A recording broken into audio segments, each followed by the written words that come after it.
ఉగాదికి Mahesh Babu movie title announce చేస్తారన్నారు. కానీ అది కష్టమే అని తేలింది. కట్ చేస్తే లెక్క మారింది. మహేష్ ఎన్టీఆర్ ఫ్యాన్సే కాదు, చరణ్ బన్నీ ఫ్యాన్స్ కి కూడా పండగొచ్చేలా ఉంది. ఈ హీరోల సినిమాల టీజర్లు, టైటిల్లు, ప్రోమోలు రాబోతున్నాయి. పండక్కి కాకున్నా ఫ్యాన్స్ కి త్వరలోనే పండగ తెచ్చేలా ఉన్నాయి. త్రివిక్రమ్ మేకింగ్ లో మహేష్ చేస్తున్న సినిమా తాలూకు టైటిల్ అలాగే పోస్టర్ ని ఉగాదికి రిలీజ్ చేస్తారన్నారు. కానీ అలాంటివేం లేవని ట్రైలర్స్ కూడా రిలీజ్ చేశారు. కట్ చేస్తే ఈ మూవీ టీం రొమాంటిక్ సీన్లు తీస్తూ బిజీగా ఉంటుంది. సో పెద్ద అప్డేట్స్ ఉండకపోవచ్చన్నారు. అయితే మే 31న సూపర్ స్టార్ కృష్ణ జయంతి సందర్భంగా గ్లిమ్స్ ఉండొచ్చని తెలుస్తోంది. సూపర్ ఫ్యాన్స్ కి మే 31న మాత్రం టీజర్ రూపంలో త్రివిక్రమ్ టీం ఓ భారీ అప్డేట్ ఇవ్వబోతోంది. అప్పుడే రాజమౌళి మేకింగ్ లో మహేష్ బాబు చేసే సినిమా తాలూకు అప్డేట్ రానుంది. అనౌన్స్మెంట్ తో పాటు కాస్ట్ అండ్ క్రూ అనౌన్స్మెంట్ కూడా ఉండబోతోంది.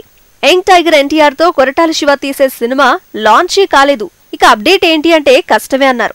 అయితే మే 20 లోపు కొంతవరకు షూటింగ్ జరగొచ్చు కాబట్టి తారక్ వాకింగ్ టీజర్ ని తన బర్త్డే సందర్భంగా ఫ్యాన్స్ కి గిఫ్ట్ ఇస్తాడట తారక్. రామ్ చరణ్ బర్త్డే మార్చి 27 అయితే ఒకరోజు ముందు అంటే మార్చి 26కి శంకర్ భారీ గిఫ్ట్ రెడీ చేస్తున్నాడు. తనతో తెస్తున్న సినిమా తాలూకు టీజర్ ని ఆ రోజే ఫిలిం టీం రిలీజ్ చేయబోతోంది. మార్చి 26 నుంచి మే 30లోగా ఈ సమ్మర్ తో పెద్ద హీరోల ఫ్యాన్స్ కి అప్డేట్లు కిక్కివనున్నాయి. ఏప్రిల్ 28న బన్నీ బర్త్డే అవడంతో ఒకరోజు ముందే పుష్ప 2 టీజర్ ని లాంచ్ చేయనున్నాడట సుకుమార్. ఇది కూడా ఫిక్స్ అని తెలుస్తోంది. లైగర్ పంచ్ తర్వాత ఖుషీతో కోలుకునే ప్రయత్నం చేస్తున్న స్టార్ విజయ్ దేవరకొండ ఈ హీరో బర్త్డేకి కూడా సర్ప్రైజ్ ఉండబోతోంది. ట్రైలర్ రెడీ అయిందని టాక్ వినిపిస్తోంది. సమంతతో విజయ్ కలిసి చేస్తున్న ఖుషీ షూటింగ్ పూర్తిగా వచ్చింది. ఇక మే 9న విజయ్ దేవరకొండ బర్త్డే అవడంతో అప్పుడే టీజర్ ని లాంచ్ చేయాలనుకుంటోందట ఫిలిం టీం. దీంతో మళ్లీ రౌడీ ఫ్యాన్స్ లో కొత్త జోష్ వచ్చేలా ఉంది.